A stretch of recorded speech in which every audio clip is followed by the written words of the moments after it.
What's up, YouTube family? This is the New York Rican Advisor, and I'm here to talk about a topic that has to do with my African ancestry. The results have been in since the day of my birth, but but as a person that has color or that is proclaims to be black, I just want to say that it's important that you recognize that I'm not talking about African Americans right now. Let's get that very clear. Let's make that real plain. I'm talking about blacks that share the culture that I understand in my household when I was young, and that is Puerto Rican, Borinquen culture. That's what I understand. And of course, it's infused, of course, with that of American culture, but mostly Puerto Rican culture because I was raised in a family that did not assimilate whatsoever to the American mainstream. They didn't learn English, man. They were so bad at English. It was crazy. They still are funny about English. They probably have like a sixth grade English reading level now, and they've been here for 40 years. So to let you understand, have you understand that uh, I've been African ever since I was in that womb there, and I didn't even know it. See, because it was something that wasn't heavily raised in my family to be proud of being black or being of African descent, um, and not being Black American. We're not talking about Black American. Let's clear that up again. Nobody's talking about African Americans. There's nothing wrong with being black in America.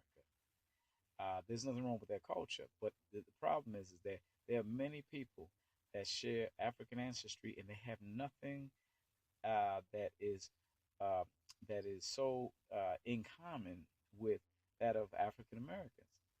They share their own thing. They do their own thing. Trannies do their thing. Bayesians do their thing. A lot of these things are pretty much infused with each other. Their cultures are pretty much linked to each other. But the thing is that most people want to have their own thing going on. So it's important that that it's made aware that um, that I apologize the the thrust about being black in America is is a culmination of a lot of other variations of the black experience throughout the world. It's not just something fucking just it's a civil rights era in the United States. It's more than that. It's more than that. It's Toussaint Louverture. It's I mean, you got Martin Delaney, you got Theodore Schomburg, you got Stephen Biko, you got I mean there's so many people, man. But it's important that people understand that when I found out about my African ancestry, it was it was a shock to me because I didn't know where I was from.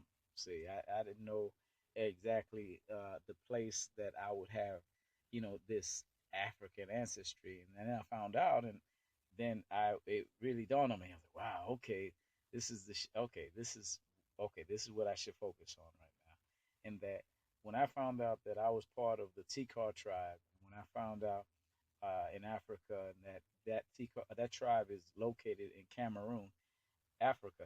I was like, okay, this feels good. This makes sense to me.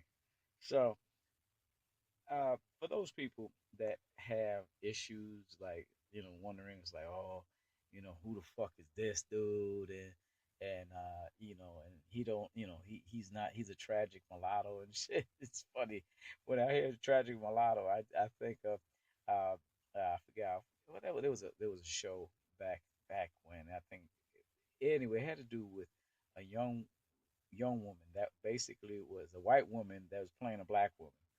Um, she had, of course, she had a black mother. Boy, that woman was overly chocolate, and then she had that baby. But I wouldn't doubt it that in her case, of course, she was white from the show.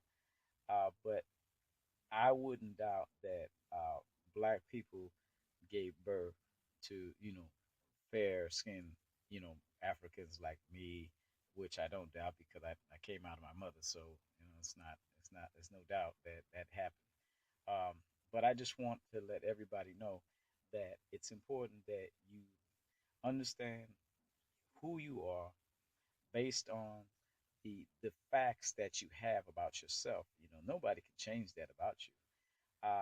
Of course, people might want to, they might want to be like, oh, you ain't this and you ain't that. But like, oh, going back to that tragic mulatto, that mulatto did not identify with blacks. See, that's what makes that would make sense in my case or anybody else's case that identifies with black, because in the tragic mulatto's case, uh, they did not want to identify with black because it was painful to identify at that time with anything African, anything black at all, because basically black, whether it be in America or the Caribbean, basically it meant, slave, it meant clavo, it meant person that basically was of no real value, and of course people, they call that person nowadays, they call that person nigger.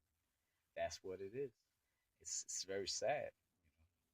When you call a person, Pietro or, Clavo or whatever in the Caribbean Spanish, it's a hurtful thing. But of course, now people call each other nigger, and it's like, wow, oh, this is different. This It's not the same as, as saying a person is of no use or no good and all that shit. I'm like, look, man, fucking word has always been used in that manner. What now it's changed and shit. That's what's crazy. But I just wanted to make that very clear that when I took the African ancestry DNA test, I was trying to find out what my mother's ancestry was. My mother's mothers. I wanted to know who they were. And I found out. And I'm very proud of that. I found out that, I'm of the Tikar tribe in Cameroon, Africa. And that feels good. Of course, how does that help anybody in life? To know who you are. I mean, especially knowing that you're of Africa. People don't talk about it much. They don't want to have anything associated with Africa to be associated at all. So that's the problem right there, because they don't know who they are. They don't know the richness of being African.